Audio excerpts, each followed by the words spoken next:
juga kebalikannya. Zaid bin Sabit membalas penghormatan Ibnu Abbas ini dengan mencium tangan Ibnu Abbas radhiyallahu anhu. Dicium tangan tersebut, ditarik oleh Ibnu Abbas, jangan mencium. Kemudian Zaid bin Sabit mengatakan, inilah yang diperintahkan oleh Nabi. Bagaimana seharusnya saya sebagai orang yang bukan ahli bait memperlakukan seorang ahli bait? Dicium tangannya oleh Zaid bin Sabit. Itu aja. Bagaimana penghormatannya yang luar biasa, memaksakan diri agar saya harus menghormati seorang ulama seperti apa. Ini Ibnu Abbas dan Zaid bin Sabit. Contoh yang lain karena sudah turun ke abad-abad berikutnya, Imam Abu Hanifah terhadap gurunya Ahmad bin Sulaiman. Imam Abu Hanifah ini berguru kepada Ahmad cukup lama, belasan tahun berguru kepada Ahmad, tidak pindah-pindah kepada guru yang lain. Sampai ketika Ahmad wafat, kemudian Imam Abu Hanifah diberikan kedudukan sama seperti kedudukannya Ahmad menggantikan Ahmad di dalam setiap doanya. Setiap doanya, dan itu ada di dalam sholat Abu Hanifah dan juga doa-doa yang lain. Nama Ahmad selalu muncul di dalam doa-doa. Bahkan nama Ahmad ini lebih banyak didoakan oleh Abu Hanifah daripada nama kedua orang tuanya sendiri. Luar biasa sekali perlakuan seorang Abu Hanifah terhadap Ahmad, gurunya yang sangat berjasa kepada Abu Hanifah ini. Bahkan sebagai tanda kecintaan beliau kepada Ahmad, sampai-sampai Imam Abu Hanifah menamakan salah satu putranya juga dengan Ahmad. Jadi beliau punya guru namanya Ahmad, punya putra namanya Ahmad. Tapi mulianya guru beliau dan cintanya Abu Hanifah terhadap guru beliau, nama putra beliau juga dinamai. Ada contoh yang lain Imam Ahmad terhadap Imam Syafi'i rahimahullah. Imam Ahmad ulama, jadi salah satu pendiri mazhab yang keempat setelah mazhab Syafi'i. Dan Imam Syafi'i adalah salah satu gurunya. Dan perlakuan Imam Ahmad terhadap Imam Syafi'i sungguh luar biasa. Beliau sering diceritakan kepada putra putrinya. Putra putri Imam Ahmad ini kedudukan yang mulia, kedudukan Imam Syafi'i. Sampai-sampai putra putrinya ini penasaran, sebenarnya orang seperti apa sih namanya Imam Syafi'i? Kenapa kau sering menceritakan kebaikan-kebaikan kelebihan-kelebihan yang dimiliki oleh Imam Syafi'i? Dan dijelaskan oleh Imam Syafi'i yang namanya Imam Syafi'i adalah seperti matahari bagi siang dan seperti obat bagi penyakit. Dia adalah sesuatu yang sangat dibutuhkan oleh seorang manusia. Kalau tidak ada matahari, siang akan gelap, tidak ada kebingungan. Kalau tidak ada obat, penyakit akan tidak bisa disembuhkan. Ini saking hebatnya Imam Syafi'i di mata Ahmad rahimahullah, luar biasa. Yaitu ketika Ahmad membela Imam Syafi'i di hadapan anaknya, ketika anaknya dilapori oleh seorang ulama juga bernama Yahya bin Ma'in yang protes kepada anaknya, wahai anak Imam Ahmad, sampaikan kepada ayahnya tidak pantas dia sebagai ahli hadis yang punya kitab musnad sangat tebal menuntun kendaraan yang sedang ditunggangi oleh Syafi'i. Panggilnya Syafi'i itu karena beliau yang lebih baik seorang ulama besar juga. Kemudian protes ini disampaikan ke murid anaknya Imam Ahmad. Ayahanda ada dari yang mengatakan tidak pantas seorang ahli hadis menuntun seorang yang bernama Syafi'i itu. Kemudian Imam Ahmad menjelaskan seperti itu. Imam Syafi'i itu bukan orang biasa, wahai anandaku, wahai anakku. Imam Syafi'i itu adalah seperti obat bagi penyakit dan seperti matahari bagi siang. Dan selain penghormatan sedemikian rupa, Imam Ahmad itu di dalam sholatnya setelah Imam Syafi'i wafat atau sebelum Imam Syafi'i wafat juga, selama kurang lebih 40 tahun sebagaimana disebutkan di dalam sirahnya Imam Ahmad, 40 tahun kurang lebih Imam Ahmad mendoakan Imam Syafi'i di dalam sholatnya. Bukan sekedar setelah sholat, di dalam sholatnya Imam Ahmad menyebutkan nama gurunya Imam Syafi'i itu di dalam sholat sebagai sebuah doa. Didoakan seperti itu. Di penghormatan kepada para ulama luar biasa. Imam Nawawi misalnya, kata Imam Nawawi di dalam kitabnya Tahdhibul Asma' wa Sifat yang namanya para ulama itu kalwalidaini lana hum a'immatuna wa aslamuna kalwalidaini lana. Mereka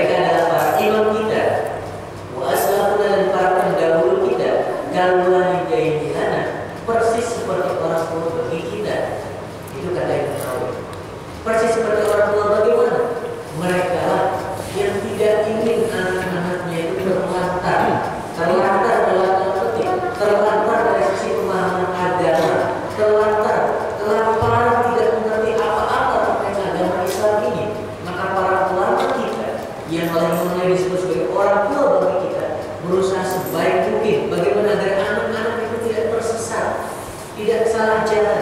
Maka kemudian para orang berusaha dengan tidak tidur, tidak makan, mereka berusaha menuliskan buku-buku, mengajarkan ilmu siang hari, malam hari, pagi hari, sore hari, disebarkan ilmu itu kepada seluruh manusia. Berusaha sedemikian rupa, seikhlas-ikhlasnya kepada Allah Subhanahu wa Ta'ala.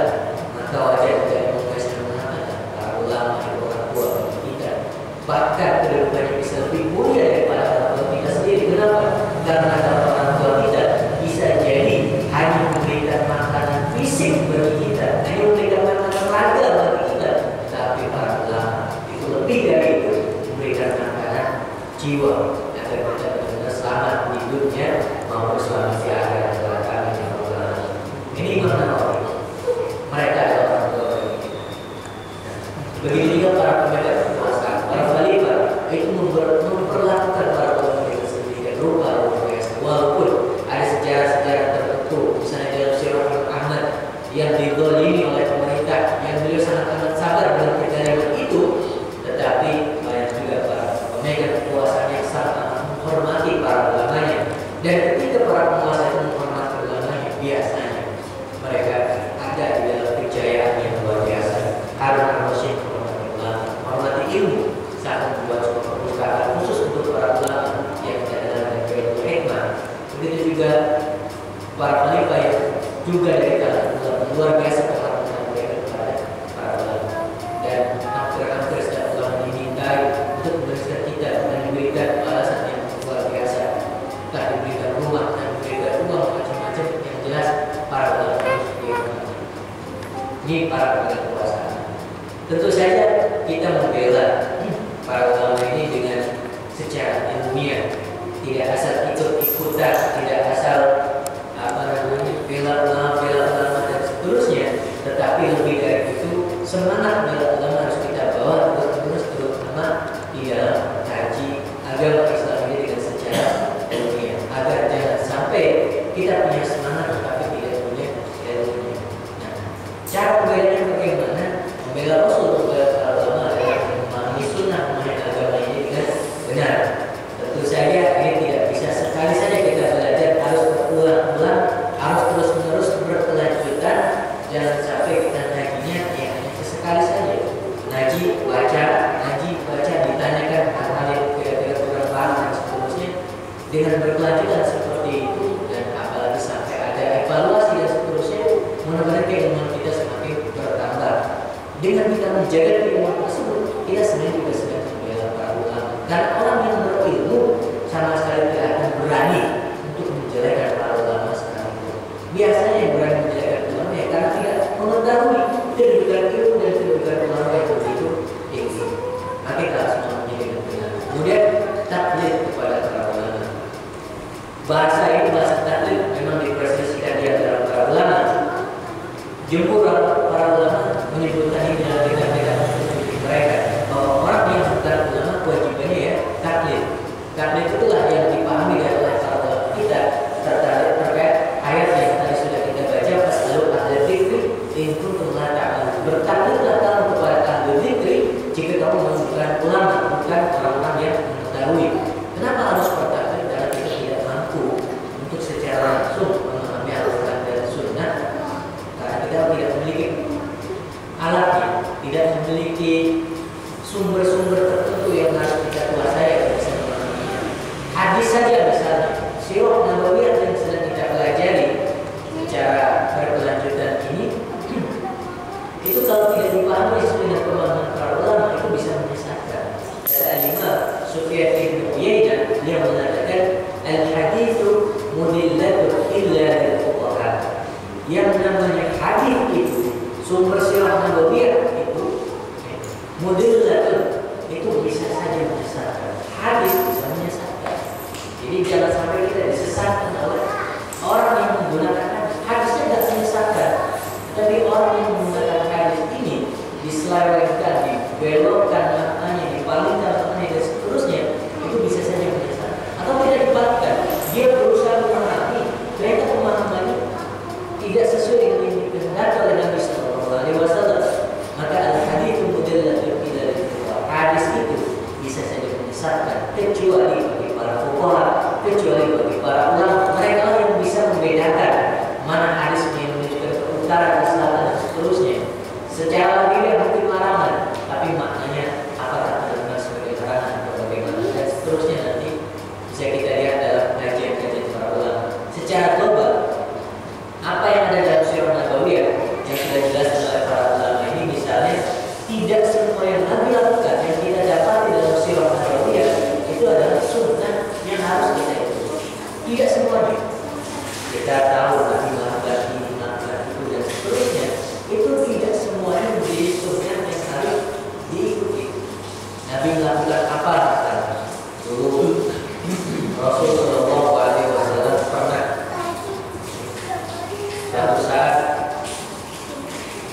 buang air kecil di sebuah tempat,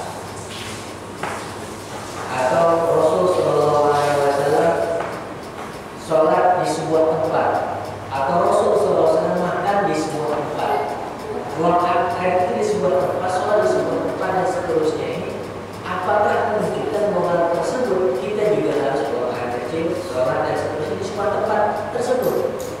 Ini ternyata ada yang memahaminya demikian. Umar bin Khattab radhiyallahu anhu ketika suatu saat Rasul sudah wafat dan Umar menjadi khalifah, beliau berjalan di tengah-tengah masyarakatnya, belusukan itu, mendapati kalangan masyarakat tertentu yang secara antri sholat di suatu tempat itu gantian. Tempat yang lain ada, tapi Umar kata, ini orang kenapa nunggu orang itu selesai kemudian baru sholat di atasnya, selesai lagi kemudian gantian dan seterusnya. Setelah ditanya kemudian, kenapa kalian sholat seperti itu? Salah satunya mereka menjawab, ada makan sholat fihi Rasulullah Sallallahu Alaihi Wasallam. Di sini dulu Rasul Sallallahu Alaihi Wasallam melaksanakan yang namanya sholat. Lalu apa kata Umar? Wa makan sholat fihi Rasulullah Sallallahu Alaihi Wasallam aturiduna an tattakhidhu athara anbiya'ikum masajid. Dengan ada marah kemudian menyampaikan, kamu ingin, apakah kamu mau menjadikan seluruh apa yang Rasul tinggalkan, seluruh jejak Rasul Sallallahu Alaihi Wasallam sebagai masjid?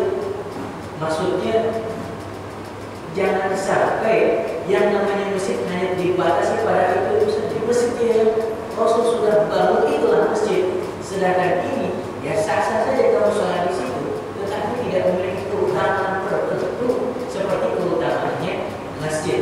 Karena hanya masjidlah baitullah, rumah Allah Subhanahu wa Ta'ala. Inna halaka man kana qablakum bi hada. Gara-gara apa namanya kelakuan yang seperti inilah umat-umat sebelum kalian itu hancur, binasa. Itu gara-gara tidak memahami bahwa tidak setiap yang dilakukan oleh seorang nabi itu adalah sesuatu sunnah yang harus diikuti oleh umat. Harus bisa dibedakan mana yang sunnah dan mana yang bukan. Ini para ulama yang menjelaskan. Kalau tidak, umat seorang ulama dan rakyatnya